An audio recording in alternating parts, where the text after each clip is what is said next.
Okay, we have a microphone working.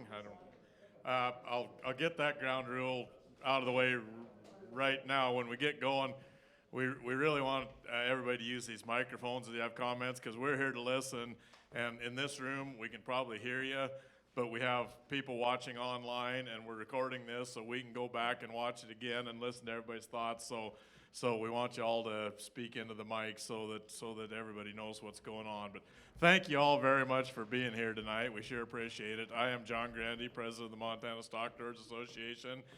And this is our last producer profitability meeting for this particular cycle. I don't want to say last because it's been great going around the state, so we're going to have to do something like this again at some point. But for this particular cycle, it's our last one. We've been, from Sydney to Dillon and now from Ronan to Miles City. So we've covered quite a bit of ground. It's been really good. But appreciate being here tonight. Want to thank the Montana Livestock Auction for the food tonight. I think this is the third of our meetings they've sponsored, so we really appreciate that, and appreciate the Mission Valley FFA alumni for cooking and those kids for serving the food and everything. So we really appreciate the good food, so let's give them all a hand.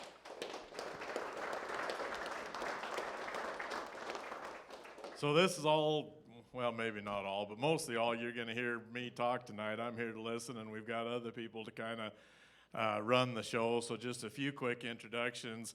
You're going to be hearing from our second vice president, Turk Stovall, and from our membership representative, Ian Kane. We also have our policy expert, Ellie Brighton, here, who a lot of you met earlier. And I'd like to, I don't know who's in the audience, if there's anybody special. I would like to have Kevin introduce himself, if you would, please. Hey everybody, my name is Kevin French. I'm the field representative for Senator Steve Daines. So I'm up here in the Northwest. My office is out of Kalispell. Thank you. Do we have any other congressional representatives here, or any local elected officials or anyone like that? Oh. Oh, well, thank you. That counts. That's, yeah. All right, with that, which way are we going here? I'm going to kick it to Ian, I guess, and thank you. Thanks, Mr. John. Howdy, everybody. It's good to see you. Good to be up in this part of the state. Anyway, I guess wanted to give you a little bit of ground rules for the meeting tonight. Just kind of, we're trying to keep these meetings fairly uniform across the state. As we mentioned, this is the 13th one, so it's worked pretty well so far. But we have these 5 areas of focus, and so we would kind of try to focus the conversation for 10 to 15 minutes on each of those areas on your sheet. And if you need one of those handouts, we can sure get you one. And we're trying to build unity within the industry, so we're trying to stay away from some of those lightning rod topics, like just for example, country of origin labeling, the beef checkoff, some of those things. We've been debating those for a long time now, and some folks, we can't really seem to get consensus. So we're trying to set those aside for tonight, and maybe it's not the number 1 priority, but if we can agree on the number 2, the number 3 priorities across the industry, we think that could really produce some good results. So if you wouldn't mind just kind of honoring that, we'd appreciate it. But I guess I'm going to give it to Mr. Turk Stovall, and he's kind of going to give you some background on how these meetings came together and what the Producer Profitability Initiative is.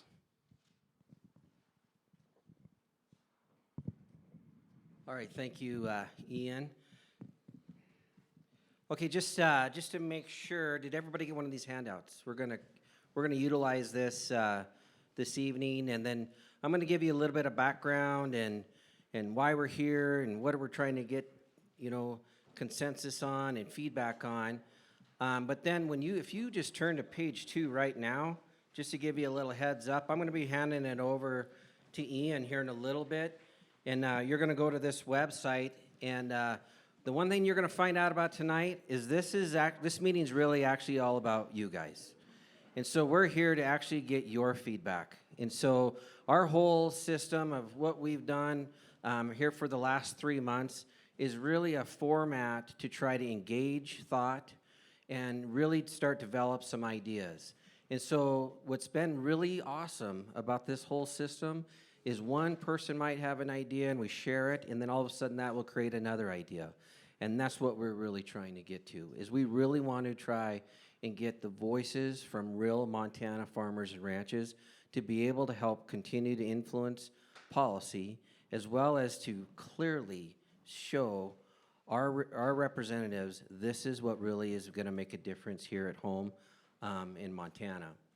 So with that, again, John introduced us. Again, my name is Turk Stovall. My family ranches south of Billings, Montana. We're a cow-calf stocker operation, as well as we have 2 different feed yards in that area as well. I am also the second vice president for the Stock Growers Association. And so just to give a little bit of a background, where this all came about is about 2 or 3 years ago, Joe Goggins and the LMA held some working groups across the United States, and they had a working group in Billings. And myself and some other board members of MSGA were involved in that. And during that working group, it was really the objective was to try to really boil down, to get down to some topics that really made a difference. And what it always came down to is, there are some electrifying, and Ian alluded to this, there's some electrifying topics out there. It just doesn't seem like we can all get on the same page. And so we're not saying, hey, these topics are right, or they're wrong, or indifferent. The point is tonight's meeting is really about trying to get to some substance that we can all agree upon across the industry and create some unity about. And so with that said, we're just asking again, tonight we're not going to talk about country of origin labeling, we're not going to talk about the beef checkoff, and we're not going to talk about the fed cattle market and the feeder cattle market. And we're just going to take those and we're going to set them right on over here. And we're going to say, hey, that's just what tonight's not about. I'm not saying they're not important or are important or whatever, but that's just not what we're gathered here about tonight. So what this came about as is the board members that were part of that meeting got together and said, you know what, we think we could make a difference through our organization. And resolutions were put together through the Beartooth Stock Growers Association, and those were presented last winter at the December annual meeting in Billings, Stock Growers meeting, and those resolutions were discussed, they were debated, they were changed, and passed. And then in addition to that, there was a directive that was passed as well. And so those resolutions in concept said, hey, you know what? We need to do something about multi-generational ranching. We need to protect the ranches that are multi-generational, and we need to promote the fact that we want multi-generational ranching. And so what do we need to do that? And the other part is we need to create a sustainable program. What we do every day, that needs to actually be sustainable.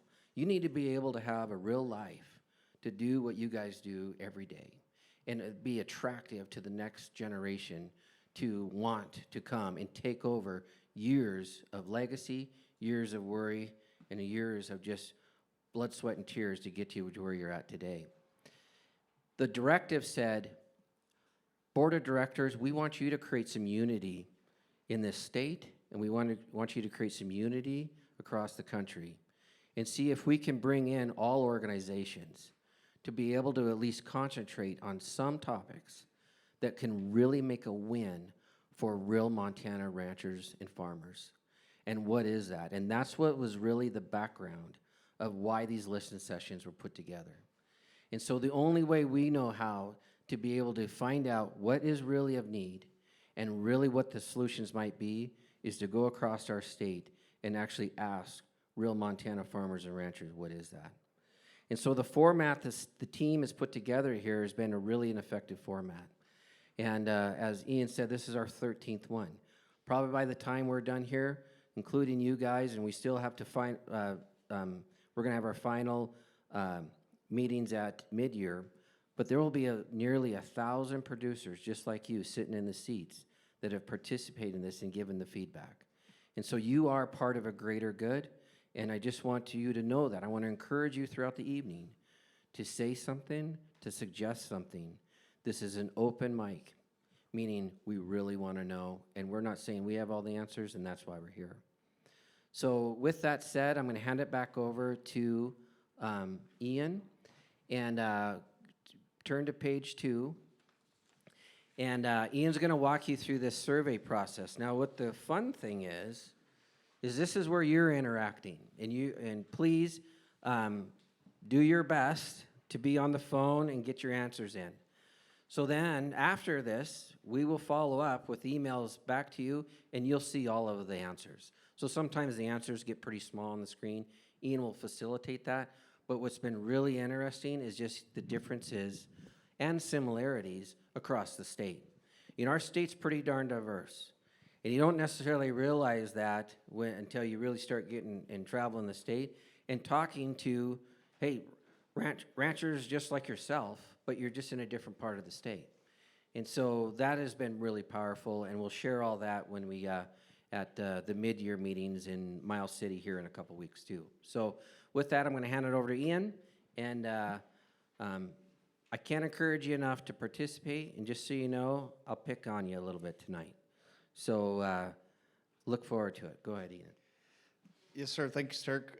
So on the back of that first page, there's this QR code. If you're not familiar with that, you can use your phone camera to scan that, and it'll take you right to that link. I know that cell service may be a little spotty here, but if you are able to get access to that, there's a highlighted code. It's 18317510, and that's the code that you will put in right there to get access to the survey. We'll do, I think it's 5 questions on the front end and then 3 on the back end, but this is a really helpful tool just so that you can kind of see what your neighbors and your peers here tonight are kind of thinking on some of these questions. And if anybody needs help getting to that, I'd be more than happy to help you out, or Ellie can as well. Hey, Riley, can you go to the first question, please?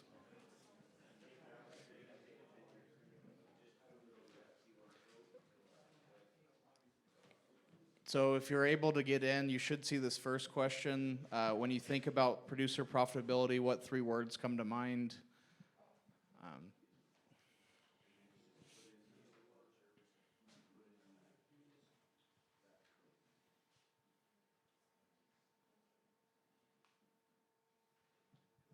Does anybody need any help getting there?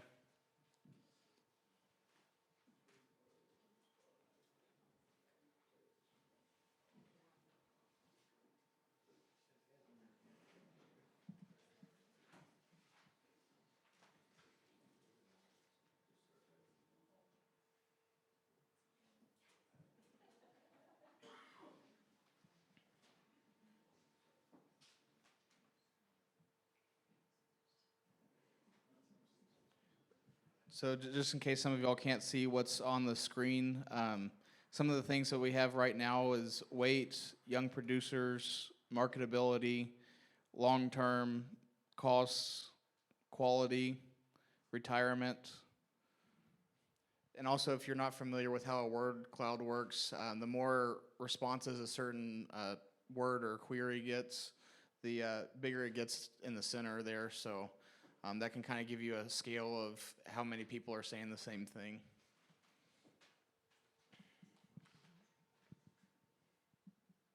Sustainability has been a real common word, and this one has an Ian. Just Yes, sir.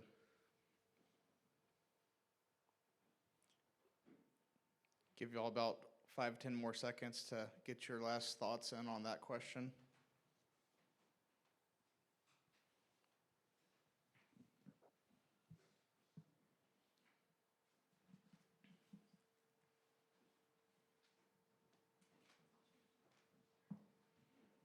maybe mention some of the little ones. Yeah, so some of these smaller words that aren't in the center there, there's hay prices, weather, net income, community. That's been one that we've heard in several different meetings. Cash flow, returns, break even, predators.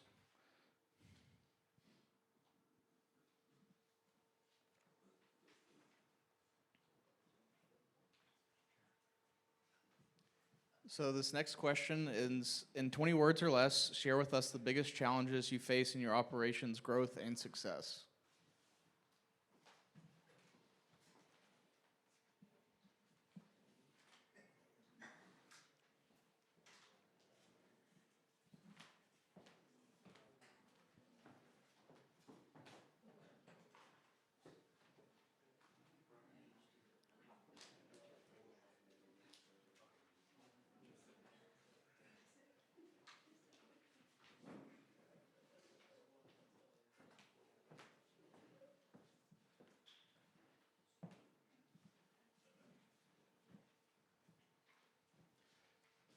So far, we have finding affordable land for sale, difficulty with younger generations making enough income to stay on the ranch, the price of medication to cure sickness, access to capital or financing enough ground to get bigger and grow. That's been a very common thought across the state.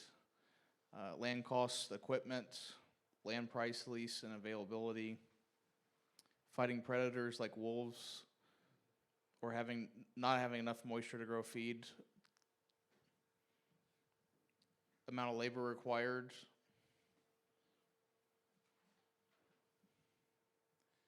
Operating expense, land and equipment costs.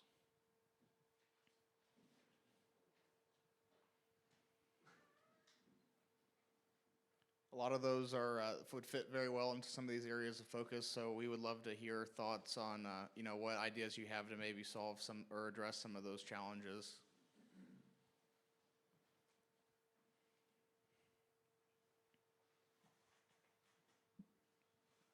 Give everybody about 10 more seconds to get your last thoughts in.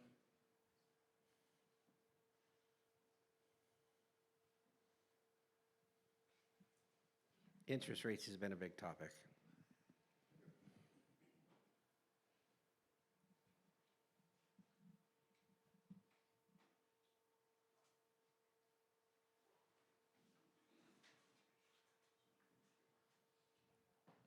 We got one mentioning the increase in taxes and volatility in the marketplace.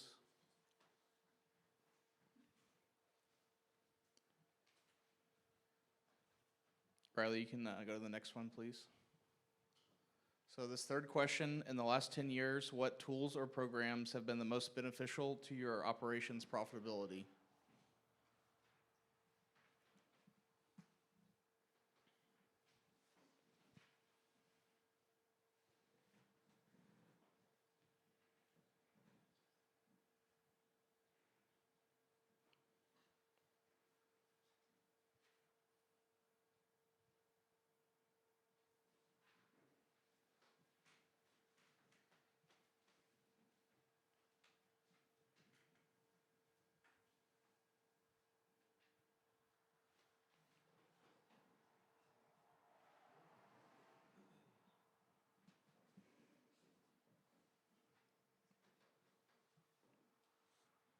So some of these first responses we have is video auctions, CFAP, becoming diversified and not relying on one stream of income, social media and repeat customers, FSA beginning farmer program, then Ag West and Young beginning farmer program. We would love to hear more about that.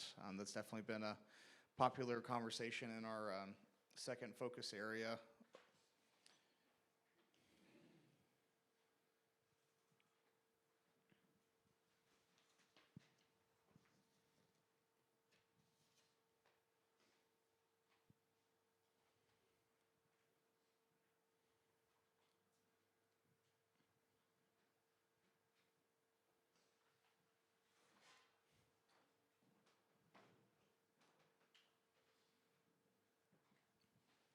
Some of the more recent ones, drought relief help with the grasshoppers, multiple incomes, Department of Ag Young Farmer Loan, DNRC programs,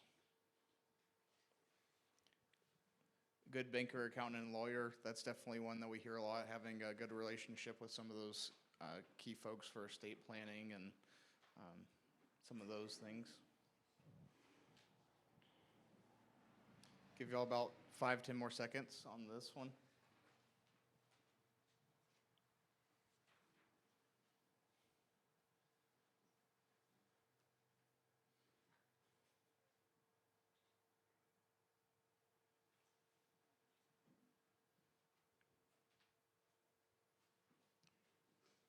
Riley, if you would go to the next one, thank you. This fourth question, what do you believe will be the biggest challenge in the livestock industry we'll face in the next 20 years?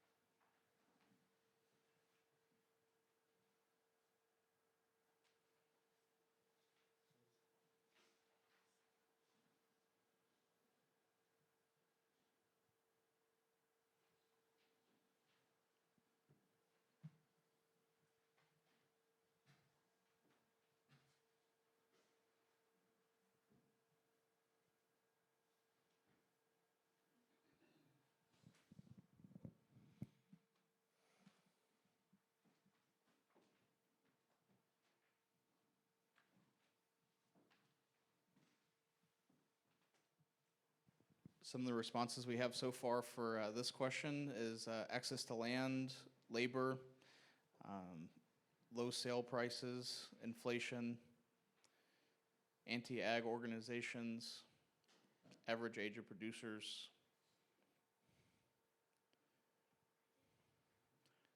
losing ag land to homes. Labor is definitely getting bigger. If you have any thoughts or ideas, we have a whole section on that, so we would love to hear about the labor side of things.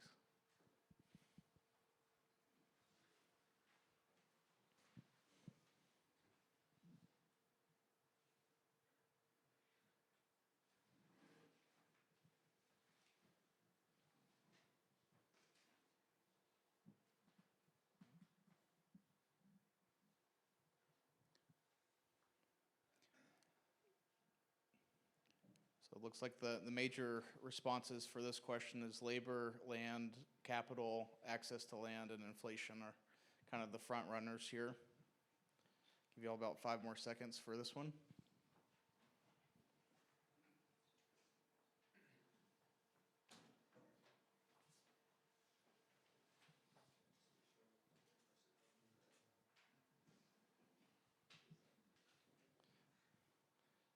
And this last question for the first part of the survey, regarding succession planning, share with us which category you most relate to.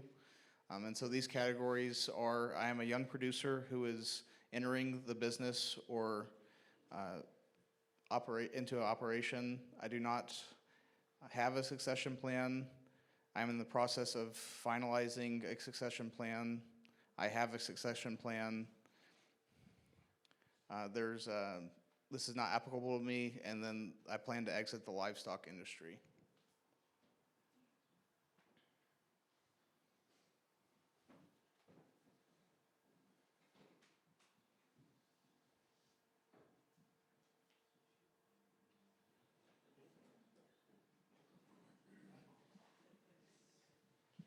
So right now, that far left column, the number 12, I am a young producer who is entering the business. That's definitely in the lead right here. Followed closely by I'm in the process of finalizing a succession plan.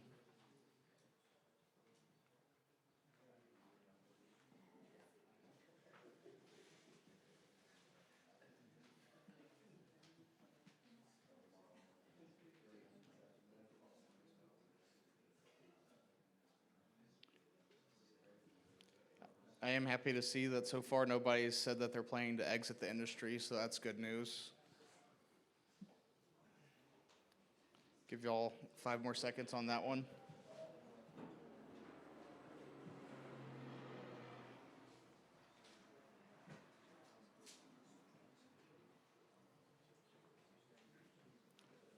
Well, we certainly appreciate y'all participating in that. That's very helpful for our board and staff as we go through these meetings to be able to have hard data to back up the responses that we're getting from these meetings and be able to analyze regional trends as well as statewide trends. So we really appreciate you participating in that. And don't put your phone away because we will have just a few follow-up questions at the end of our open discussion period. So I'll hand it back over to Turk, and we'll kick this thing off. Well, thanks, Ian, and hey, good job. Looks like almost over half of you guys participated, and so it's actually fun when you get this back and you can see what all your peers' feedback and stuff. And so, with that said, we're going to go into our session to where we're going to start just taking a little deeper dive into some topics. And when you see on your handout, we picked out 5 different topic areas that the executive board, as well as the Producer Profitability Initiative Task Force, said, hey, there's a lot of topics out there. And where do we start? And so just to get us started, we're not saying this is a solve-all. We're not saying this is the only topics out there. But this is for sure great topics to start the conversation. And so with that said, we'll get through each one of these topics. We'll take some time to discuss them. We try to go to order, doesn't always go in order, but the point is to get as much discussion going as possible. And then what we'll do is we'll just open it up. And if there's something we miss or there's something you'd like to share, and then we'll wrap it up from there. So with that said, let's talk about taxes. You know, when you think of taxes, obviously that's a pretty broad base. You know, and it covers a lot of things. But what are the taxes that are really could be detrimental to our industry? And the elephant in the room through all of these sessions has always been the estate tax. And no doubt, it's been really a mutual feeling, hey, this is a not fair tax, it's a double tax, right on down that we shouldn't even have to pay this tax. And so that has always been a really, really big topic. All of this part on the tax conversation is we need to try to create incentives for the next generation, but we also need to create incentives to keep this land in production. And we seen it up here, hey, we're losing homes to houses. You know, when you talk to guys in California, they're saying the same thing. You know, we have people coming in from out of state, and they buy these ranches, but they don't turn cows back out.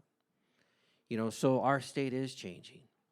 And so, you know, can a tax policy, might not stop it, but can it make sure that we at least can keep our ranches together? Can we still keep enough land in production to feed our country? Because overall, a lot of these topics comes down to even a national security issue. So at what point, where there are more producers going out of our business than coming back in, are we going to do something about it? Or at what point are we going to do something about it? We keep losing land in production. At what point do we say, hey, we can't even produce enough food to feed our country? And so that's just a little backdrop for you to have some thoughts of how we're thinking about this. But, you know, I'll probably bring it up a little earlier, but the one thing that we did learn through COVID is that we're essential. We did learn that there's no one else going to go out and feed our cows but us, and it didn't matter what you felt like. It had to happen. And so those are also some of the backgrounds of why we're here and why we want to talk about these. I'm going to ask John to kind of do just an overall on taxes. We've had many different topics come up as far as estate tax, some of the working group on the state level, as well as accelerated depreciation, and I'll just turn it over to John. Thanks. Well, Turk hit on that already, that our position on estate tax, as he said, it's double taxation. It's just not fair. And it's all about wealth distribution when you think about it. The amount of money that the federal government takes in from estate tax, you know, if you pay it, it's a lot that you're paying. But on the federal government level, it's almost an insignificant amount. So it's not like the government needs that money to operate. It's about something else. So our position is we want to get rid of it. But if that's not possible, what are the other things we need to do? So keep in mind where we are right now. We have an estate tax in place with the current individual exemptions. There's something like $13.5 million. So for a man and a wife, you have an exemption of almost $27 million. So, I mean, you think about it, there's a lot of ranches and farms in the state of Montana that are not covered by $27 million. There's a lot of them that are. It's a pretty good chunk of change. It certainly helps. But that tax code, that tax law automatically sunsets at the end of next year, you know, the end of 2025. You know, usually sometimes we think Congress doesn't get anything done, and that's a good thing. If they don't do anything, that's good for us. You know, they passed 34 bills last year, and 3 of those were just continuing resolutions. This is an election year, so they might get less done. But this is something we need them to act. If Congress does not act by the end of next year, those exemptions revert back to $5 million base and then adjusted for inflation, so it's maybe $6 million or something like that. But think about that. That's a big difference. And of course, there are some in Congress that would like to take that back to 1 or 2 or 3 million, in which case it's going to affect pretty much every one of you here in the room and a whole lot of Main Street businesses as well. So we're starting the conversation now, or already have. We need to have people aware of this. There are bills introduced in both houses of Congress on the estate tax, so that's good. The chances of them getting acted on this year are probably 0. I mean, they're placeholders, so there are bills in, it's got the conversation going, but probably not gonna be any action until next year. So it's something we're very actively, we've already talked to all our congressional delegation about it. We're gonna continue, and we need the stories from people that are personally affected by this. More on the state level, the other big tax issue we're dealing with right now is, of course, the property tax. With the last revaluation, most people's property taxes went way up. We're taking a hard look at how do you do that. The governor's got 2 different task forces working right now. One is more on the I guess the whole property tax issue, who pays it, how is it distributed, you know, with residential property taxes going up so much. The other one we're looking at is a group working specifically on the definition of ag land for tax purposes. So a lot of you probably know right now to get the ag land tax classification, you have to show income of $1,500. So you sell 1 calf today, you're qualified as ag land. Do we need to change that? How do we need to change that? Because of course you got a lot of people either buying ranches, big legitimate ranches, but they're maybe taking the cattle off, just working on hunting and the elk and everything.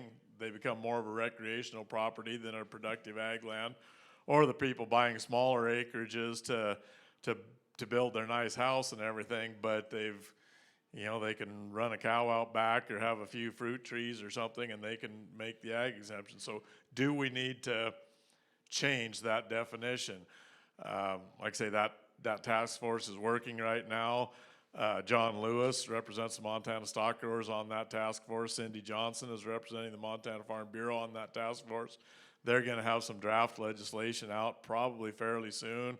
At this point, we really don't know what it's gonna look like, but draft is an important word. We'll see what's there and what we can work with and what needs to change, but we're just glad somebody's working on it because it needs to be done, but it's a very complex subject. So that's just a little way too long of a primer on the tax issues. Thank you, John. We also talked about accelerated depreciation. Yep. Yeah, I mean, there's a whole lot of those other issues. You've got accelerated depreciation, your section 179, so you can depreciate things more quickly. There's things like the special use valuation, which right now is like $1.3 million, which is not enough to be very meaningful to some people, but that's actually one thing that's in a proposal right now is to significantly increase that special use valuation. So there's a whole lot of these things that tie in. Again, ultimately our goal is you abolish the estate tax, but if you can't do that, you know, make darn sure we keep the exemptions high and index for inflation and look at the special use valuation and some of those accelerated depreciation tools.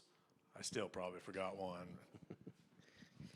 So with all that said, I mean, that's just to kind of get some thoughts of what we've been talking about.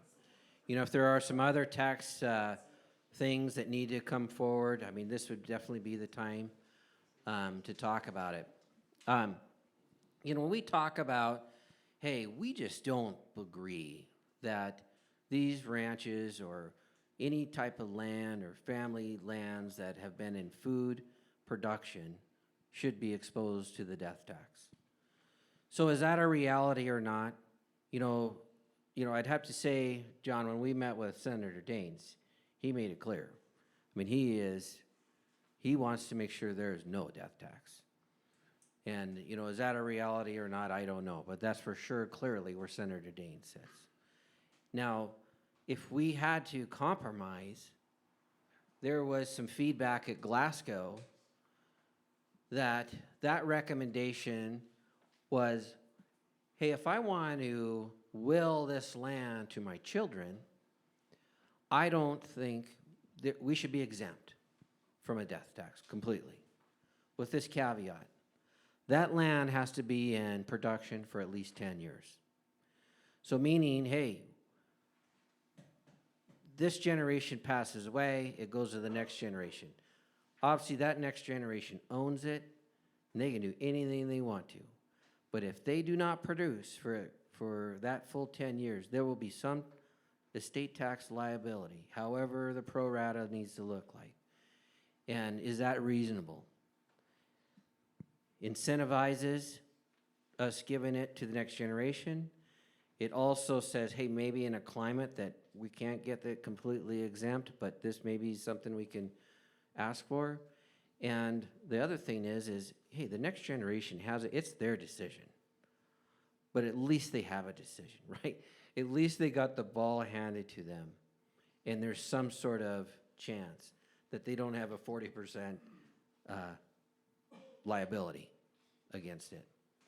And so with that said, I'm going to just kind of be quiet, and if there's any thoughts or comments, Ian is here with the microphone, and just to emphasize again, we can hear you, but the key is what you say is very important, and so we want to make sure it's recorded, and we also want to make sure that it's shared with everybody that's listening online as well. So, anybody, thoughts or comments?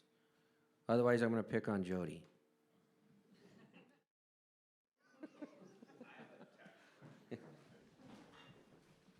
Can you maybe pass that back? Thank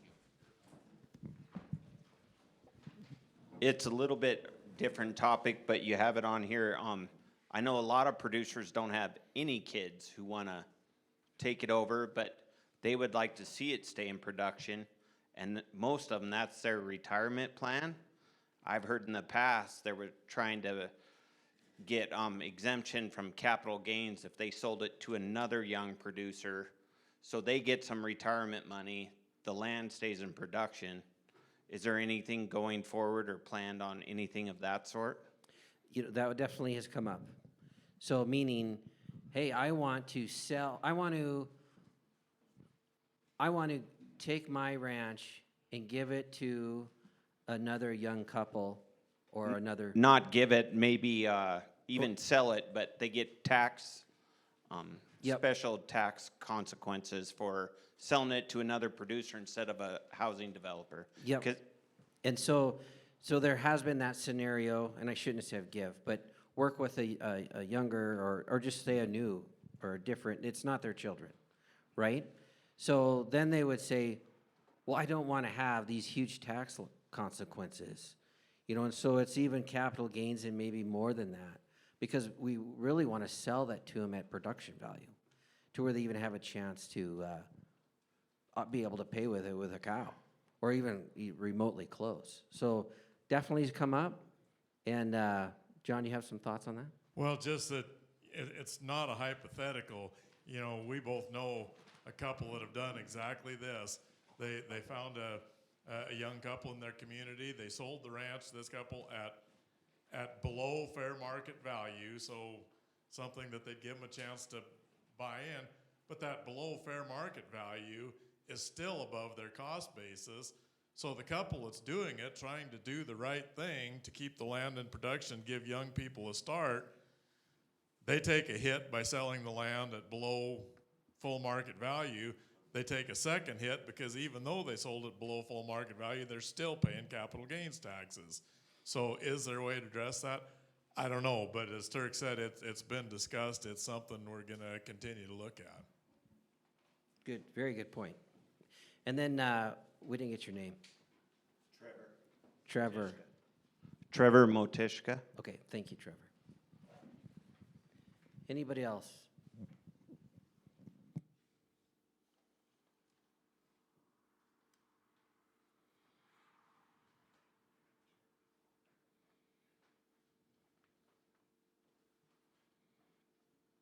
Jody, the mic's right next to you.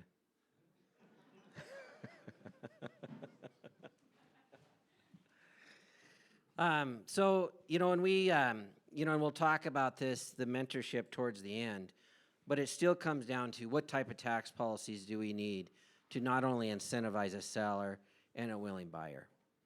And that's the overlying arching really objective. And because when we get to mentorship, there's just really some neat stories that have already been happening. But, you know, sometimes maybe the tax liabilities can be a holdup there. Any other thoughts relative to estate tax? or different ideas? Yep. Well, most of us probably. Mr. Horner is his name. Yes. You got to put it in there. We really want to hear what you say because this is going to be good. Oh, You got to get it up close. most of us have, our retirement plan is our assets. When you run a ranch, usually you spend most of your money keeping the thing going. You don't sock it away for later. And then when it comes time to turn it over, it's kind of tough to turn half of your assets over for taxes to help somebody else get started, or even have any retirement for yourself. So this thing is kind of an ugly heron there. Yep. Yeah, thank you. Which does bring up, we talked a lot about at different locations. I want to say we really talked a lot about succession planning in Great Falls. And so that's, we're talking about estate tax as far as the death tax. Well, that's almost a little bit after the fact, right? There cannot be enough emphasis on the succession planning and just the proactive approach of it's just the inevitable of life. There will be a generational pass on. And so how can we best prepare for that? So obviously that's encouragement from our standpoint. Over the years, we've had different succession plan professionals at the conventions, or, here's a list of people. So if that's ever even a discussion point or a thought process, for sure call the office and there would be people to recommend, or at least say, hey, these guys are in the business. So as far as succession planning, we've heard every story probably to where, is it a good thing to where you're starting to pass the ranch over to your son, if you will, and your son is 65 plus? Well, maybe that's just the way it is, but maybe we could try to encourage that to happen sooner. And this is such a very, personal topic. And because I know just from our standpoint, every time we brought it up with my father, it didn't take long to talk about it because we didn't talk about it. And now all my family's passed on. So, we just don't know when the day is going to be. So, that's just the reality of it. And so it's a tough one. I really understand that one. Anything else on taxes, and we can come back to it. So let's talk about government programs. I see it came up on the survey. And, what is the role of government programs in the livestock industry?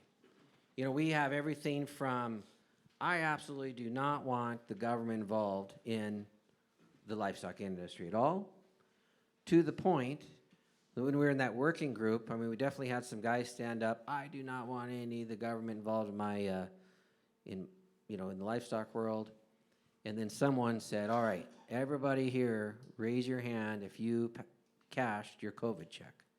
Well, everyone raised their hand and they cashed the COVID check. So was that good? Was that bad? Indifferent. The government is involved in the livestock world, and we do have, insurance programs. We do have, our rain insurance that's subsidized. We have LRP that's a subsidized option. We have FSA programs trying to get young people into business. Well, the question is, do the ones that we do have, do they work? And do we need to make them better? And is there something we're leaving on the table here that maybe we haven't thought of? Do you guys have a suggestion? Oh, hey, we really need this program. We've had young producers come up and say, you know what?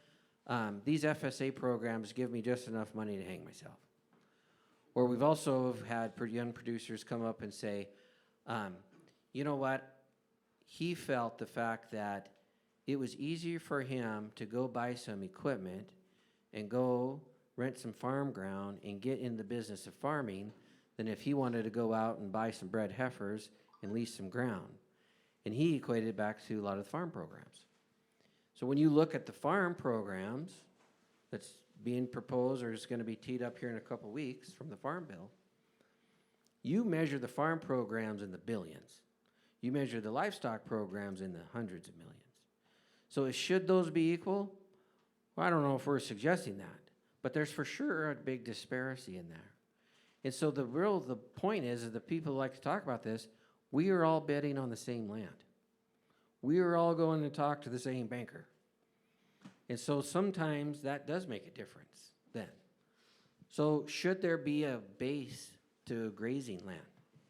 Has been a discussion point. I don't know. You know, it'd be great to see what you guys think. You know, that was a discussion point as well.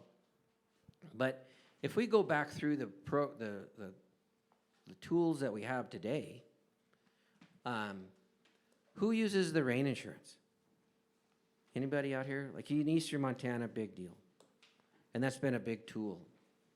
How about here, who uses LRP? You know, that has been a really growing topic. To the point, we've put LRP in your handout as a, just, hey, here, this is the background from LRP. But what LRP is, livestock risk protection. And so it's really a chance for a cow-calf operation to really be able to utilize like an option, but it's a subsidized option. And also what is nice about this is there's no margin calls. And the other thing that's nice about this is you don't pay anything till the end. So it's almost financed. So all those things, where's Fred at? There you are. Bankers like these.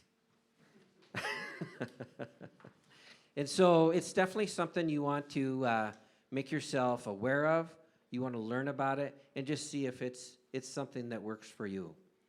You know, we are in historical times as far as prices. I mean, we've seen it go up and down a little bit here, but by and far, I mean, we're seeing something we probably have never seen before. So this is clearly a time to at least make yourself aware of things that where you can at least put a floor under and to make sure that you really are. Because this is what's pretty neat about these programs. You guys, you could put a floor under those cattle right now, even though if you're going to sell them on the video this summer, or if you're not going to wait until next fall, or maybe you feed them for a while. But it's something. It's like it's a great insurance policy. The other thing is, as you look forward, you can actually put an LRP on unborn calves. And so it's really an effective tool.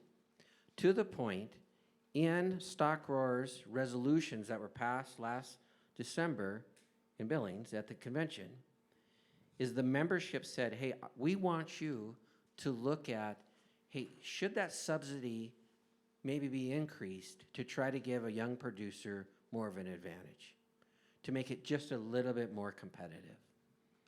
And the other thing that came about in that is we need to look at is can a buyer be able to put that on earlier?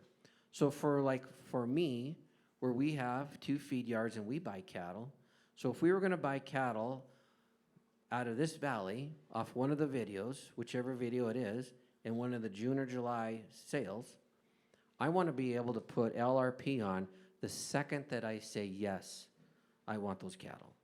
And so the second that I assume the price risk, I need to be able to make another phone call right that time and lay them off, just like I could if the Merc was running, which usually the Merc is running during the sale time, and that's what happens.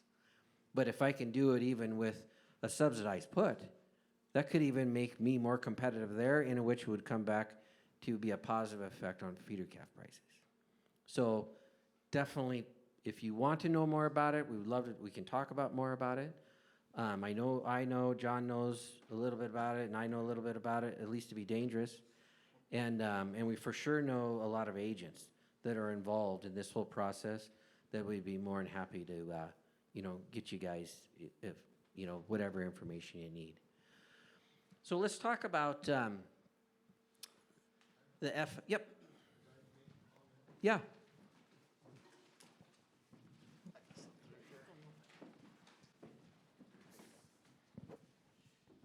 The LRP can be very deceiving. I went through it for 2 years. The first year I got a big healthy check back for over $10,000. 2 weeks later I got a bill for $10,000. So I thought that I had done really good on my cattle, when actually I ended up owing them more money than the check they gave me. So it can be very deceptive, and it's not an easy program for a guy that's not computer savvy to follow, because it's all off the feeder market. So. Greg Gardner. Thanks, Greg. Anybody else? Good comment. That's why they always do this disclaimer on your brokerage things. This is a risky business. They even put those on the emails. Any other thoughts, comments? Let's talk a little bit about the FSA programs. Sounds like that we have some folks here that have some familiarity with it and would love to hear some feedback there. Hey, is it working? Notice that, Ag West has a program. Maybe, hey, what do you like about the Ag West program? Are there other programs that we need to try to help promote? And, we for sure have heard universally, hey, here is this beginning farmer rancher FSA program, but my lands, it sure takes a lot of time. Or, man, the paperwork is pretty complex. So any thoughts or comments from anybody on that? Can I give a banker's perspective? Absolutely. It's a difficult program to work with. It's very good, and it mitigates a lot of risk. However, the timeframes in the particular FSA offices are pretty exorbitant. It takes sometimes just way too long to make it worth it for them to get their approvals when you know it should be approved. So we found that at our bank, often that it just takes too darn long. Yep. Then would you guys be a certified bank? No. No. What's it take to be a certified bank? More of them. More of the deals. There's been some comments about, hey, is there any way that maybe, FSA should be good at just administering the program, but the banker part of it should be left up to ag loan officers at banks? Do you think that would help? I do, yes. I teed that one up for you.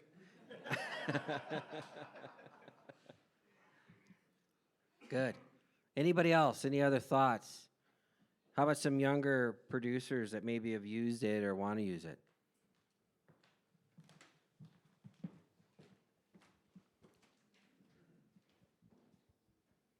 I guess Kyle Middlemist is my name. I would echo what Jamie said. It was such a nightmare. I don't do any FSA now. It took too long to get anything guaranteed. The offices are always short-staffed. And you need someone that can be fluid. If you have a good relationship with your banker, you see some bred heifers you want to buy, a piece of equipment, or you need to sell something. It's kind of a locked-in 5-year plan. So getting started, they helped us get a loan through the bank a little bit, but we had no fluidity with them, so we got stuck in a rut, and it kind of derailed things for a little bit. And I know a ton of people my age that are doing the same thing. They're getting out of FSA, finding different ag lenders. The paperwork's such a headache, and it's honestly more trouble than it was worth for a lot of young guys, even though it's supposed to do the opposite. Thank you. Yep, right here.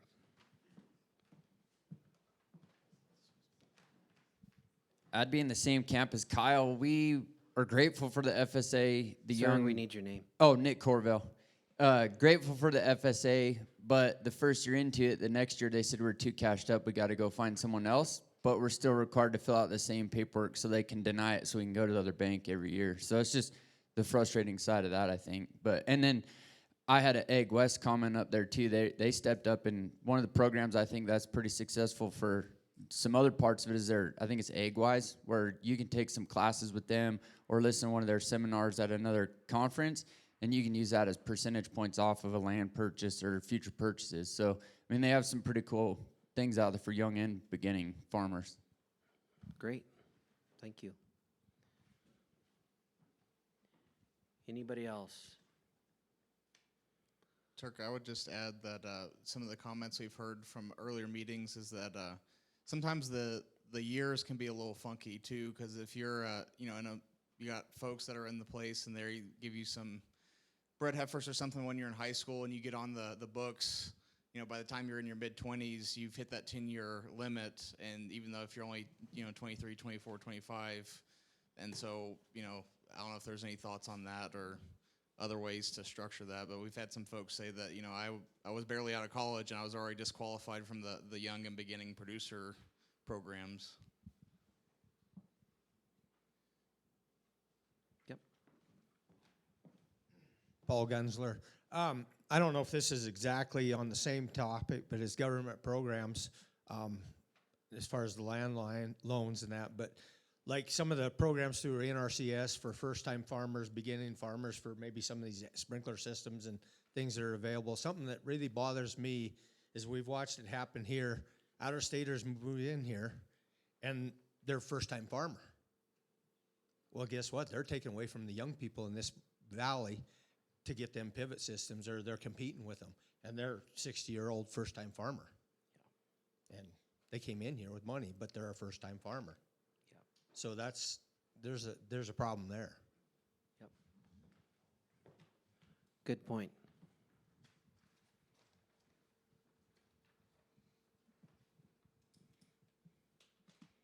So just so you know, Allie's writing all this stuff down. That's why she's going so fast over there and not saying anything. But anybody else? Just one last comment, or just a further comment on the FSA, Kyle and Nick. What?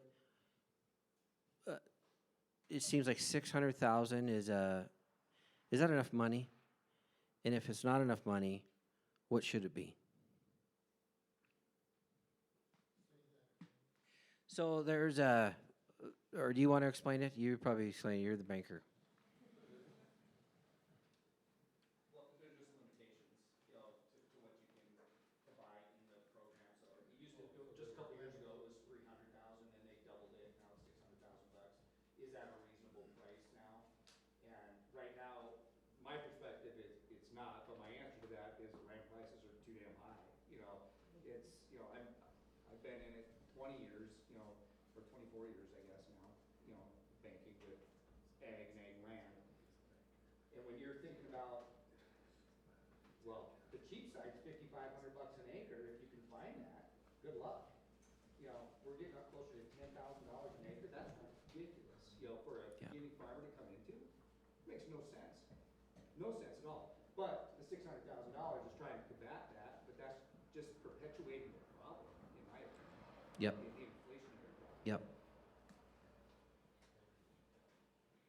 Any other comments? What? Yep. We were fortunate enough to get someone that helped us on the price, but we maxed it out at the 600,000, and it ain't even enough land to do what we want to do. You got to find lease ground and everything else. So just like Jamie said, it's not enough, but it was a start. I think one meeting, I think they recommended 1.2. One meeting was 2 million. Just feedback, just sharing what others thought. Anybody else? Yep. So just to reiterate what Jamie said, I'm Paul Gensler. But you got to fix it so the young guys can get in. I mean, it's crazy to do it, but so how do we fix it so the young people want in or can get in? Well, that's why we're here to listen to you. But he's got to, there's the banker saying that. So how do you get the young guys to do it or think about doing it? Yep. So there's been so much talk about that, and one, I guess you would let's call it the younger generation is incentivized differently than maybe 20 years ago, and that's been a discussion. So even though if we lay it all out, are they still going to come and do it? I don't know. But back to maybe more of the point is, we've also talked about, do we relook at the definition of a producer or a generational producer? Back to, hey, maybe we're trying to make these incentives for the demographic that we all would look at, but someone new came in and fit that demographic, and that doesn't feel very good. So, how do you guard against that? I don't know. But that is the point of the sword, right? I mean, that's what we're trying to talk about and get some resolution to. Any feedback or thoughts there? As someone who survived the 18% interest era and had a bank go broke the loan to me at the time, I don't think I broke them. But $600,000 is a lot of money to have to pay back unless you've got some equity in something else. And these young guys starting out with a $600,000 loan to go and try and figure out how they're going to pay it back, there's got to be another way figured out besides just give them a cheap interest loan, because it just doesn't work that great. Well, I think to the point over here, you still have to have a sound business plan, right? So it's regardless whatever your first price is, you got to at least show that that was a good idea in the first place, right? So it's we get reminded that when we buy feeder cattle all the time. Anybody else on government programs? We'll move on to labor here. Yep. A different government program, but like looking at the farm bill and that coming up and all the discussion around that, it feels like a lot of the government programs are also focused around like almost like the Homesteaders Act back in the day, where there's more SNAP benefits and things available to someone that's growing a garden versus production agriculture, where someone's trying to make a living doing it and not sit at a farmer's market over the weekend. Nothing against that, but it seems like more of the programs are geared towards selling fruits and vegetables on the weekends versus production ag, and it's just a thought.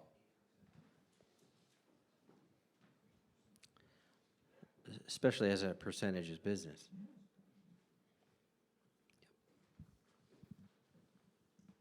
I'm Tammy McAllister.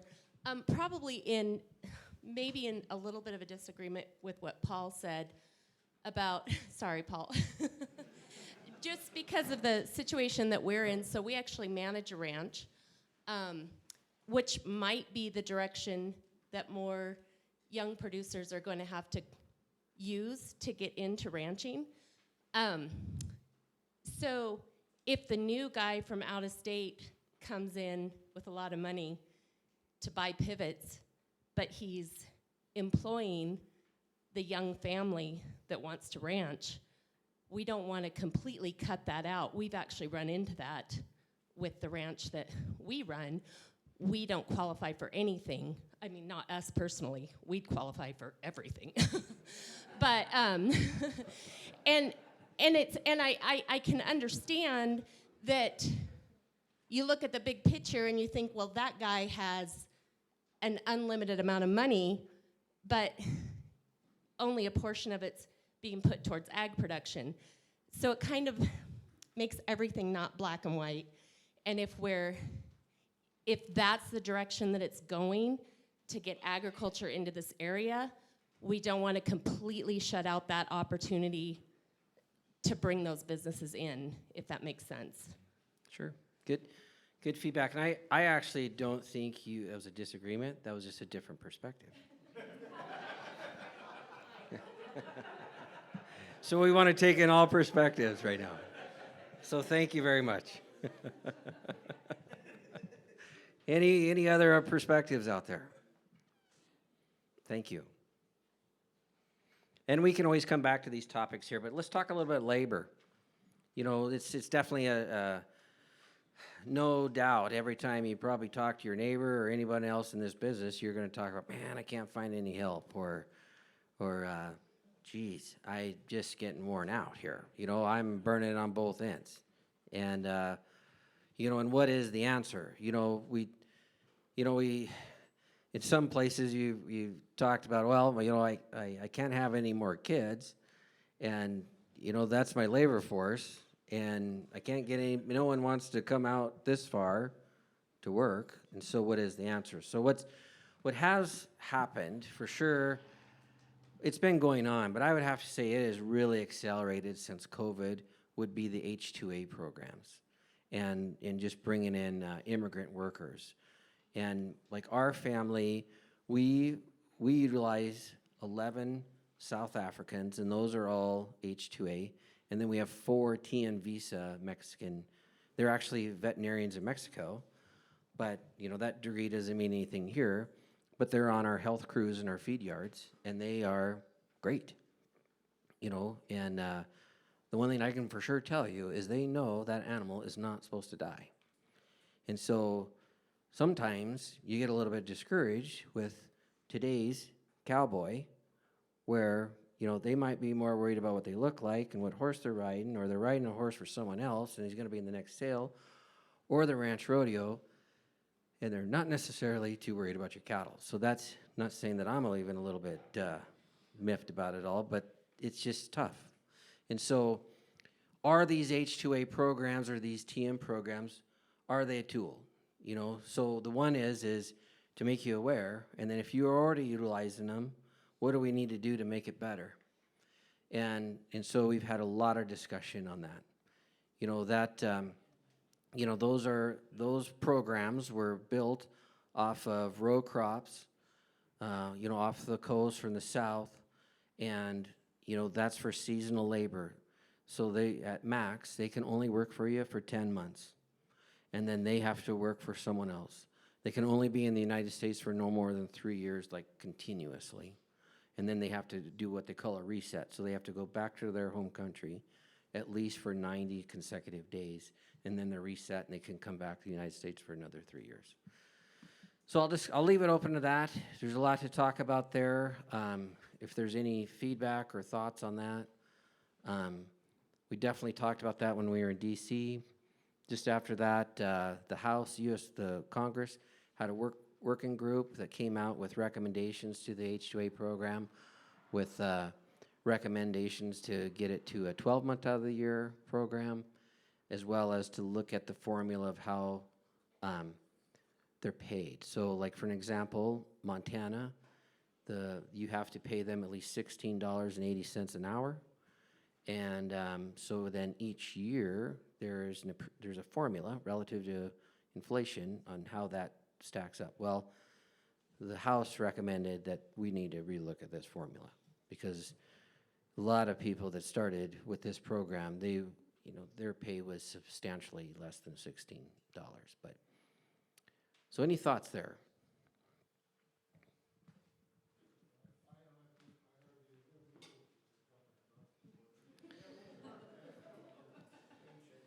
So just so you know, the recommendation for everybody online was to hire the illegals that were down on the border. I can't even tell you how many darn times we said, hey, especially folks that have been in this H-2A program, you know, there's a process there. There's a lot of paperwork. It takes a long time. And that would be something that we have definitely taken to the congressmen and the senators, Kevin, is, you know what, when our workers get held up, we need someone batting for us. And so we've had to reach out to our either our senators or our congressmen to either write a letter to get the process going. And then of course, that's when you hear like, well, geez, I might as well go to Texas with a gooseneck and come back, you know. So that's the frustration of it. But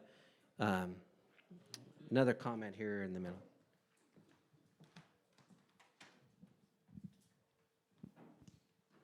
I guess, Buddy Westfall, we need to get the government out of the program, and they're the ones that's causing all the problems. And I guess my view of it is that they really, if you haven't been in, I've 35 years in it or whatever like that, and it's just so much paperwork, it's overwhelming, and it's so much government crap, and the stuff that you have to do to solve, and about the time you get a good man that's been with you for a long time, they come in. And this was back in the Obama's administration, that he wanted them to be paid $25 an hour, so you'd hire an American worker instead of the Mexican. And without question, about the time you had a good man, the Snake River is who I was with for a number of years. They would call and say, oh, we have this guy that's coming out to interview to take your Mexican's job, and you need to send him home and hire this guy that's going to get hurt the first day and hurt his back when he picks up the irrigation pipe and file for work comp and whatever, or he's out there to view what you have to steal and whatever. And so I would have to interview him in town instead of letting him come to the ranch. But you'd have to figure out, you'd be getting threats from Snake River that you're going to be fined $10,000 and go to jail for not hiring that American worker that really didn't want the job anyhow. He'd just seen my name at the employment office. So I had to find someone else to do the labor paperwork that costs about $3,000. What it cost me, about $3,000 a man to get the paperwork done, which I haven't figured that out for the government. The same guy came for 12, 15 years, but every year a new pile of 15, 18, 20 papers that I had to sign 15 or 20 pages of it that went to Chicago, the place that knows more about unemployment than employment. And then after it passed there, it went to San Francisco to the Department of Labor that, again, knows all about labor. And then 3 months later, you find out if you're going to get your man that's going to come a month late because they couldn't get through the bribery of the embassy in Mexico. They need to get that crap done, and then we need to not be threatened by having to hire the American worker that really doesn't want to work. If you're hiring an H-2A worker, let him work and let him come back year after year after year. Once you've trained him, you don't need to have to start all over, and it's just ridiculous. And the idea that having them year round, that's also definitely a problem that we just get going our seasons more than 9 months. And so either they come late after the bull sale or they go home early after or before we're done harvesting. Well, I think I hired that American after you got him off your place. So, no, that was a great. It's different from each area. Livingston's paying a different price, Dillon's paying a different price, I'm paying. The guy that works for me this year makes $7 a day for a 12-hour day. The 3 months he's in Mexico, he's getting $16.54. He likes working 10-hour days, so he's making $160, $170. Another dumb thing that our government does: zero withholding, zero Social Security, zero anything. For God's sakes, they should be, if nothing else, withhold double so they'll file a tax return, pay taxes. Because when I send that W-2 to Mexico, they can't read it. The mail service isn't going to deliver it. It's not going to happen. They once in a while threaten that, oh, if you don't pay your taxes, we're not going to let you in again. But that hasn't happened yet. So it's the dumbest thing. The crazy things that we go through, we have to buy their toilet paper. Do you have to do that in yours? I don't. It doesn't matter. I go to Costco and buy $25 worth of toilet paper, and that's fine. But what congressman stood up and said, hey, if he's going to hire a Mexican, he has to buy his toilet paper? I think the government needs to get out of it. They need to get their own toilet paper and go use it. Now, that was an excellent synopsis.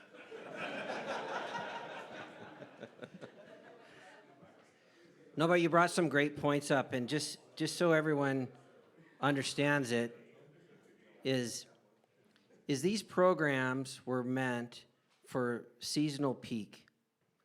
So meaning, maybe way back when it started, to get the programs going, they said, hey, we don't have enough labor out here in the U.S.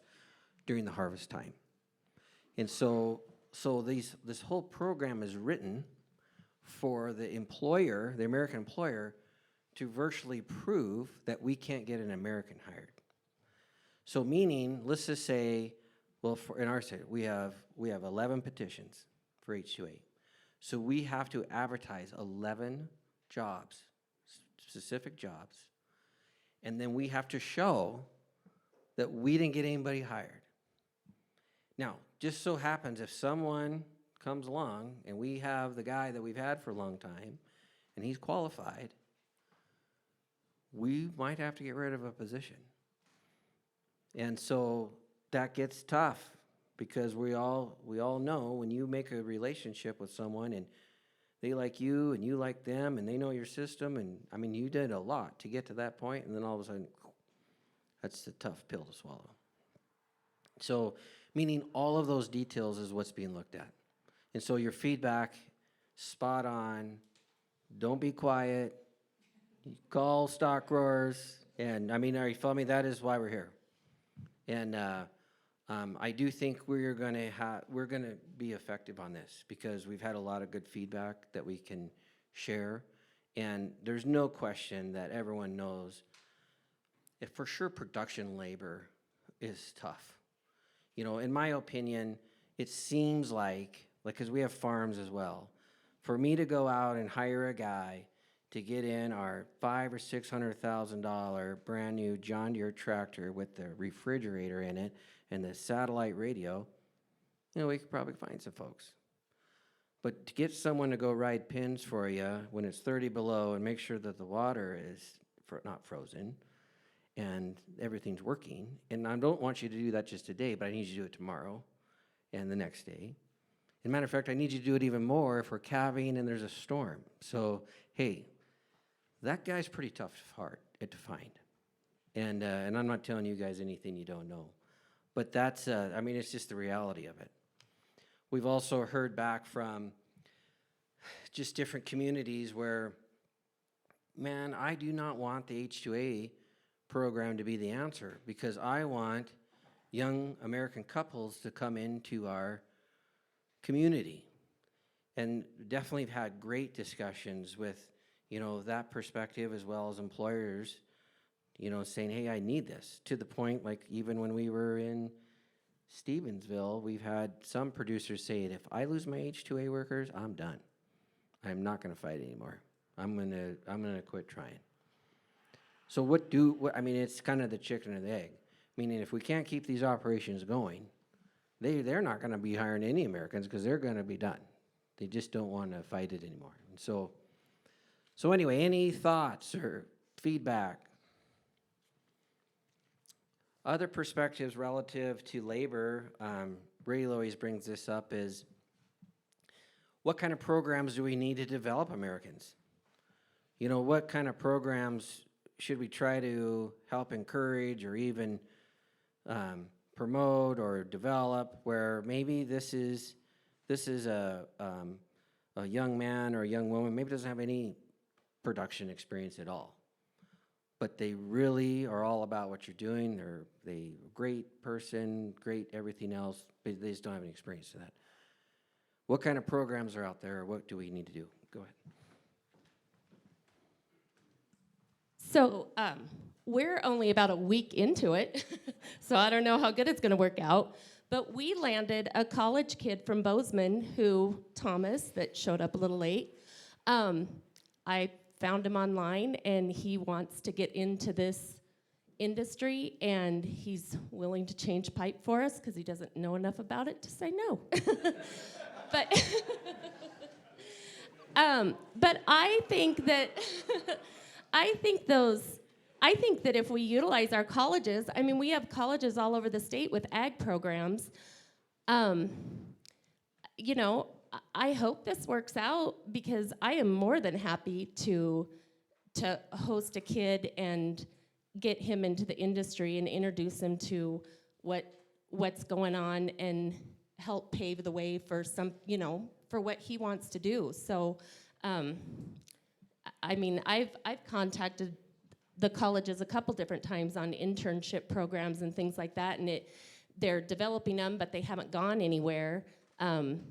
And I mean, when we looked at the migrant worker program a few years ago, I'm like, that's more than we're paying anybody around town to work for us. It was really hard for me to say, let's fill out miles and miles of paperwork and get somebody here when, you know, it's not even what we were able to pay our kids. I mean, it just, I don't know. So I am more than happy. I mean, I think looking at our colleges and our young kids that want to get into this and kind of offering them the same thing that we offer through the migrant worker programs or H2A, whatever that is, I think that only betters all of us.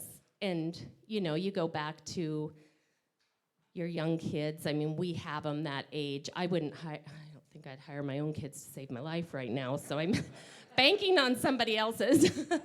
But I mean, it's a there's kids out there. There's young people that want to get into this, and I think we need to give them the opportunity. Yeah, great point. Thanks for sharing. Any other thoughts in that area? One other, Kevin, I don't know if you know this. I have some friends in the Navy, but they were sharing the Skills Bridge program. Is that through the Army as well? So it's through all branches of service. Do you mind talking about that? I know I'm putting you on the spot on that, but So there is the skill branch program.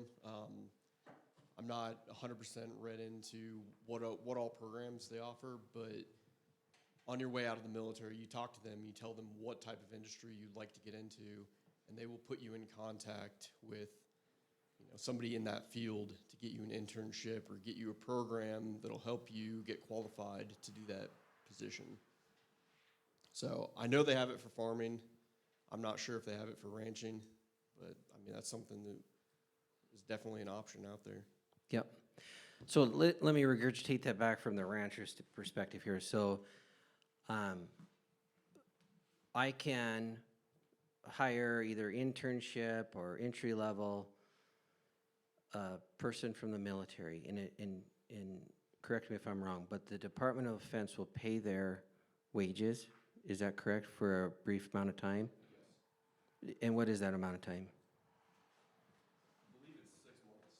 Yeah. Skill bridge program. Yeah, so meaning the Department of Defense is gonna pay that person to work for you for 6 months. And for you, in turn, to share with them, hey, this is what this world's about. You know, you can either scare them away or you can get them to try to work for you longer than that. But for sure, a program we're looking at. And one, to try to support the military, and two, I mean, we just need help. Something else I would add, in our Three Forks listening session, there was a vet there that commented, this kind of goes into the labor as well as the barriers to entry, but they have a database through one of their veterinary associations where folks that are that have a clinic that are either looking for somebody to mentor, or maybe somebody to maybe pass that clinic on to down the road, where they can put postings on this association website, and as well as folks that are looking, they're about to graduate from vet school and are looking to get their start in the veterinary profession, and they're trying to act as a conduit to link those two people. So that's definitely something that we've talked about. How can stock growers or other state ag organizations play a role in trying to facilitate those conversations and relationships? Anything else on labor? We'll move on to, I mean, we kind of touched on a lot of this, but we'll move in just as the barriers to entry. And we'll probably roll it right into mentorship. But when you talk about barriers of entry to either a new producer, first-time producer, young producer, if you were a plumber one day and the next day you woke up and said, I want to be a rancher, I mean, is that even possible? And, probably all of us in the room would probably say there's no way at all that's even possible. And it usually comes down to capital, access to capital, and access to land. And obviously we've seen a lot of that up on the survey. Just, hey, I need more access to land. And so what do we need to do about that? We've talked about maybe tax incentives. We talked about, what type of incentives do we need to try to help these producers get going? And that's why it always led into the conversation, almost really even led into mentorship, because the stories we heard is a young producer would say, you know what, the reason I got going is someone gave me a chance. And someone gave me that hand up and more or less either co-signed a loan, or they loaned me some money, or they leased me some ground at just a heck of a rate that I could make it, either kind of get ahead or get some breathing room. And so really these two topics are really linked together, and the whole mentorship discussion has really evolved over the past 3 months. But it really comes down to the fact is where we are really trying to take care of our own. And where we're trying to say, yes, you know what, my kids don't want to come home, but I want to try to help someone else, like we talked about. You know, so if there's even stories where you've helped other producers, or maybe producers have helped you, or just to try to tie a lot of this all together, you know, it'd be great to kind of just open that up and share some stories or some thoughts on that.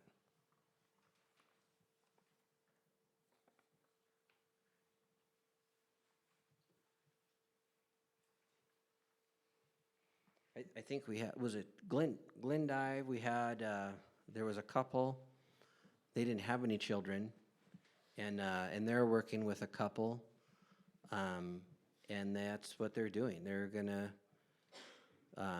completely get this couple set up, and back to everything was thought out, retirement plan, an exit plan for one generation, you know, can the next generation pay for this? What's an advantage as far as financing, or, you know, paying this over time?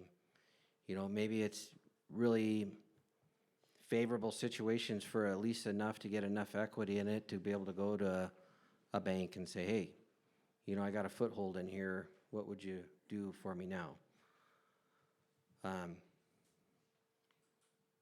Any thoughts on that, or?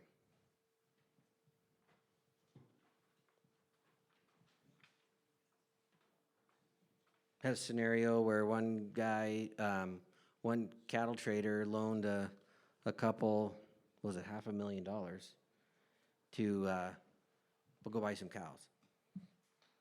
You know, there's some pretty neat stories out there actually, which I kind of think would be fun to share. You know, some way. Just so much of this is when you share a story, hopefully you like, you know, it makes a thought in your own mind come up and going, hey, I could do this.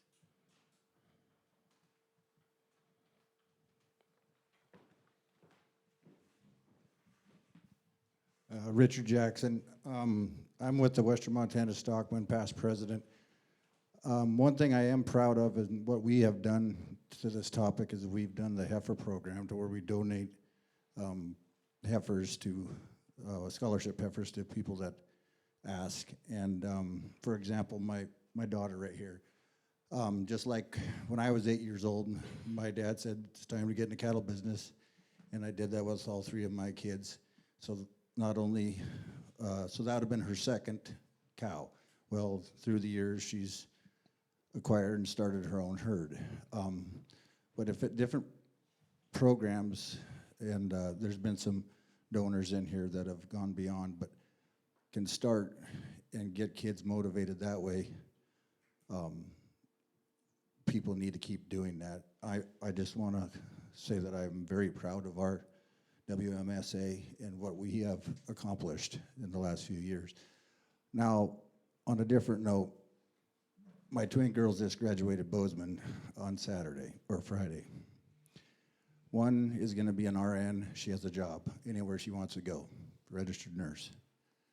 The other one has a degree in animal science. She don't know what the hell she's going to do. So, you know, and she's got her little stash of cows too.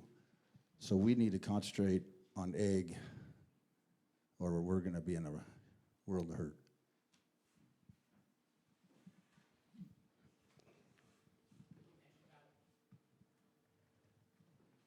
You mentioned about compiling stories, and the one thing I wish someone that's been planning secession for many, many years and spent lots of dollars with accountants and lawyers and whatever, and you think you have the right plan, and then the government changes plans, this thing and that thing, the laws change, the tax laws change.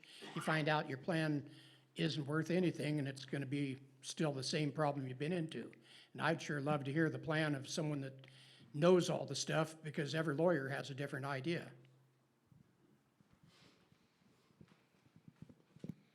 So just to share a little, like when we were doing some state planning, so that would have been in like 05, 06, we were trying to pick which year mom and dad should die to where we could get the best, you know, so You know, we were planning, right? So it's but another good point, you know, that things do change and gets complicated.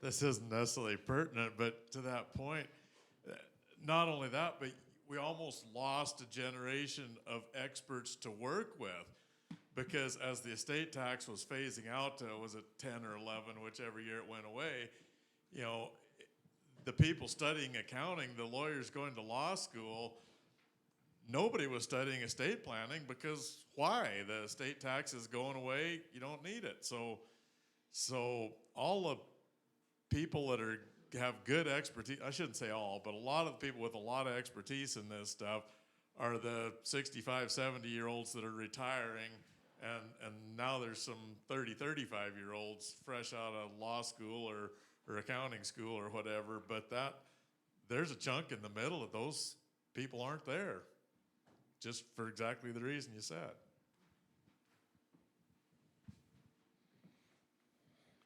Any other thoughts or stories you want to share?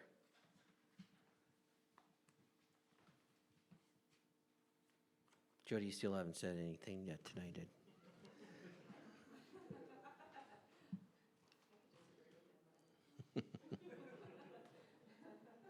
I would also say if there's anything that we didn't touch on that, you know, you have that didn't fall in those categories, you know, we'd welcome comments on those as well.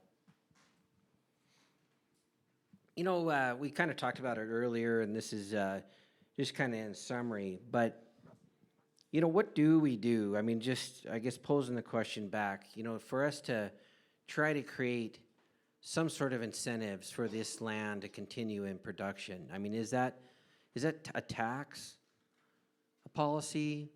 You know, do we need to define what a farmer or a rancher is differently? You know, when we talked about, you know, essential, you know, and I'm just brainstorming, if we had, hey, you know what, these are really actually full-time producers that are really trying to feed this country. I mean, is that a different type of category? And then that, you know, you could apply that to land or maybe even financing or programs. Thoughts on any of that?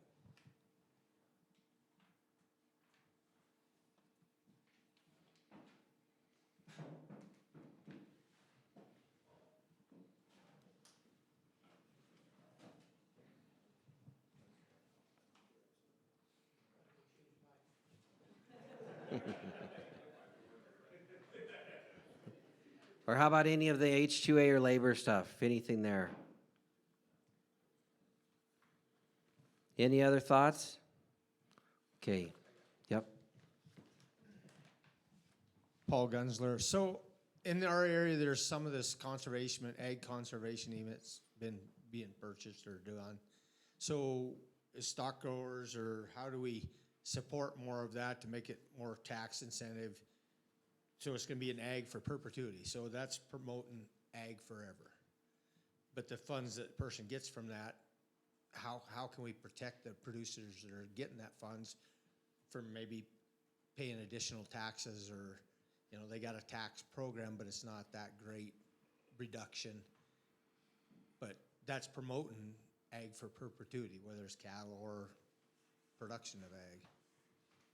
I don't know, John, do you have any thoughts on that?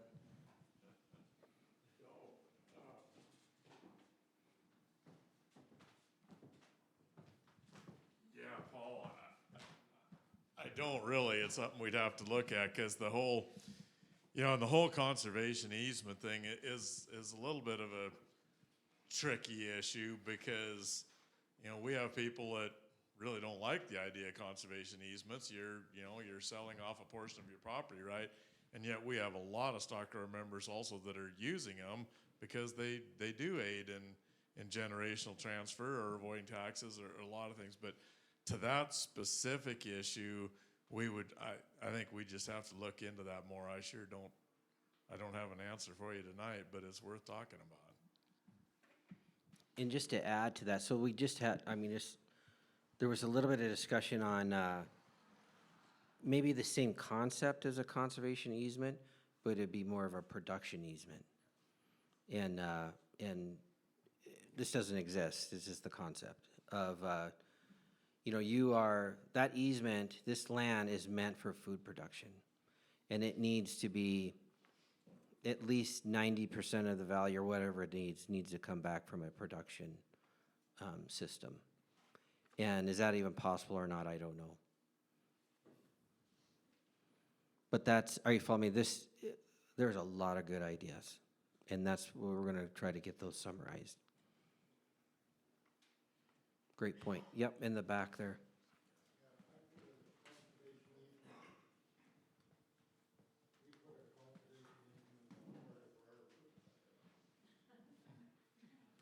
Got the light. We put a conservation easement on a piece of our ground, and it helped with the taxes. But when you go to sell that property, if your ground's worth $1,000, that conservation easement's gonna probably be worth $500. So you gotta figure that into the whole scenario, that it's there in perpetuity, but the value has been greatly reduced when you sell it. Thank you.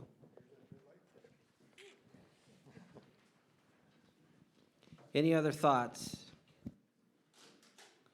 Well, we'll I'll just make this kind of off the subject, but to Greg's, but another thing that comes up that I don't have the answer to, but it's who is doing conservation easements. Is there a difference between doing it with an NGO like whoever, Montana Land Alliance, Nature Conservancy, as opposed to like they've got the big project they're looking at down in southwestern Montana now with the U.S. Fish and Wildlife Service? And maybe it's tomato, it makes absolutely no difference, but there is some concern about, most of us don't want to sell our land to the federal government and have more land ownership in government hands. When you sell the federal government a conservation easement, you're putting a portion of your property right in federal government hands, not the surface ownership, but a part of it. And again, people are doing that, people I like and respect, and for good reason. I'm not criticizing them, but is it an issue? We don't have the answers. any final thoughts or anything? I'll hand it over to Ian here. Yep. I've got 3 younger brothers that all have taken a different approach to get into ag, but one of the barriers, I think, is we're talking about the barriers to entry, and everyone seems to be talking about the first time we go to the bank, but we can't get some of them into FFA just because of like student to teacher ratios, or there's not a big enough FFA group that we can travel down the road with them, so they don't get exposed to that at such a young age. So just any way we can stand up the FFA, the 4-H, those different ones, I think we need to look at that too, just at an early age, to see if they're even going to be interested in ag, because I have a brother that wants to, but the barrier is there's no advisor, and the student to teacher ratio, if he comes down to Ronan, is too low. They don't want to do it. So a few barriers that he doesn't even know we're dealing with to try to get him interested in ag because he lives in the city, you know. So that's one, I guess. Thanks for sharing. Any other final comments? Well, again, thank you all for getting up and visiting and talking. If you did not have a chance to get up and talk, you can always go to mtbeef.org and you can put your comments online. So if you leave here and you said, hey, here, I got a new idea, just get online. Our team put in a heck of a job being able to make every route possible for everyone to give feedback. So, you know, not everybody likes to talk on a microphone, but that's just another route for you to be able to share some ideas. And if you don't want to do that, just call the office and say, hey, I have a question, or I want to share this, and we'll definitely get it into, you know, the comments there that are going to get summarized. Also with all of this is going to be represented at the annual or the mid-year convention in Miles City here in a couple weeks, and everyone's absolutely invited in that as well. But Ray Lee and Ian and Allie and others, they'll be emailing you follow-ups. And so be sure and read those, because that'll have a lot of these answers and some follow-up discussions too. So I'll hand it over to Ian. Thanks, Turk. Yeah, if you we'll get your phones back out, and you might need to refresh that page, or if you need to, you can scan that QR code again. But we got 3 follow-up questions, and so the first one of those is, of the 5 areas of focus presented, please rank from the most important to least, 1 being the most important.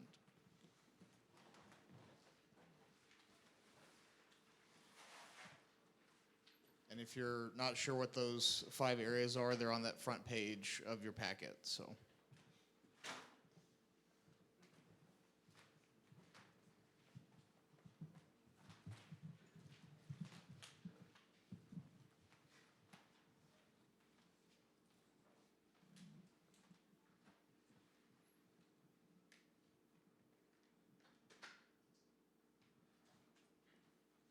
So right now, in the lead is minimizing barriers to entry for younger beginning producers. And then labor challenges is in number 2.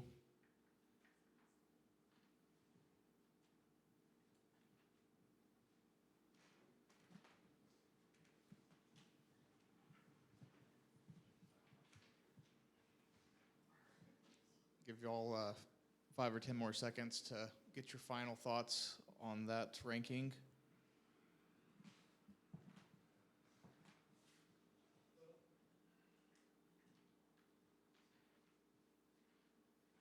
Can you go back just for a second? So the way that it looks like things shook out is number 1 was minimizing barriers to entry. Number 2, favorable tax climate, closely followed by labor challenges. You can go forward, Riley.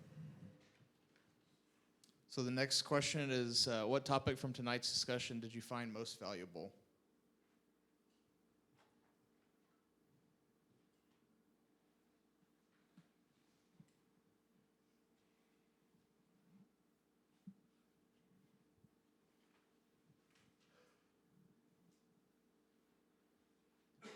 I'd also give a reminder that anybody that didn't get a chance to sign in, we will be drawing for the vaccine cooler, so be sure to raise your hand and flag us down before we do that if you want a chance to win.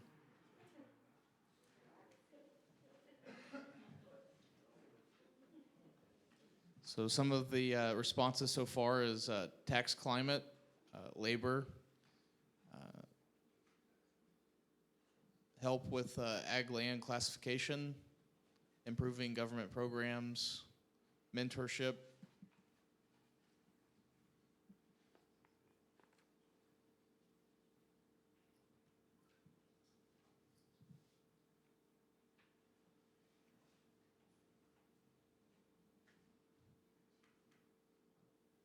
we have estate planning and tax laws, development of mentorship programs, more labor. Labor's on there several times.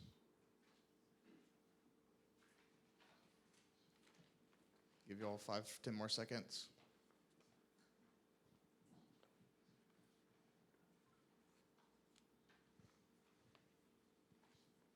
All right, we can go to the next question. And so the last question for the evening is, how can MSGA and the Producer Profitability Initiative serve you and your family's operation?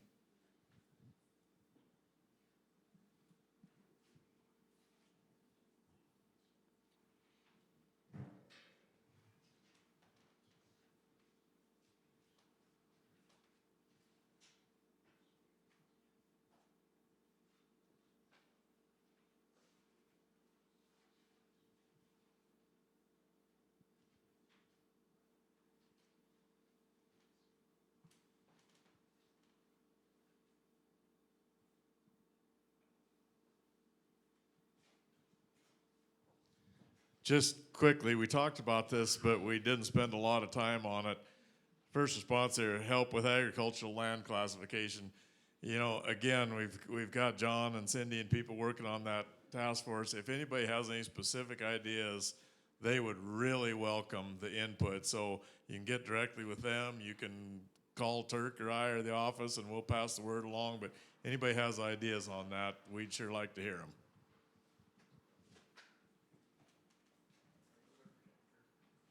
So some of the responses for this last question, offer more education classes and meetings, good communication of issues, incentives for access to land, rancher-based legislation, focusing on young stock growers.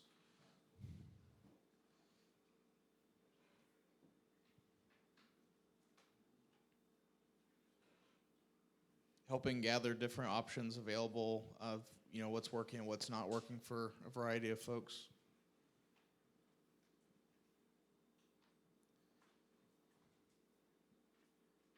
All right, well, I think we got all the responses there, so I guess it's, we'll draw for this vaccine cooler, so.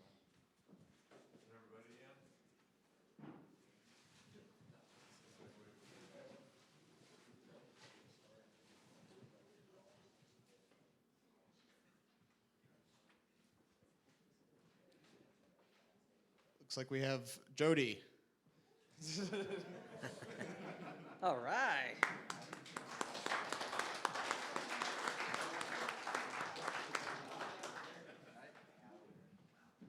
But we sure appreciate all of y'all being here and taking time out of your busy schedules to be part of this discussion.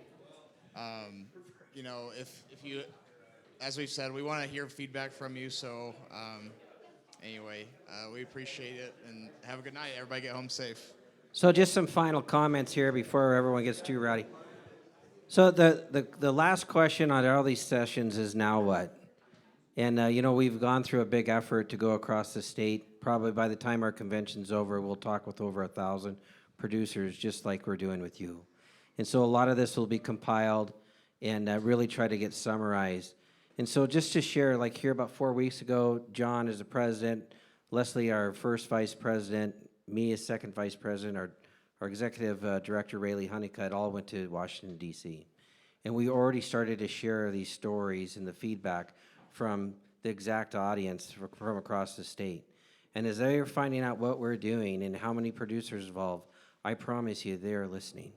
And they really want to know what real Montana farmers and ranchers have to say. And we're doing the best job that we can to carry that voice and to get it summarized effectively and to really try to get us all a win. And so that is a passionate objective for us, is to fight for Montana farmers and ranchers. And this is how we were really trying to get it into real topics that we all can get behind. We've also invited other groups to these. We've had leadership from RCAF.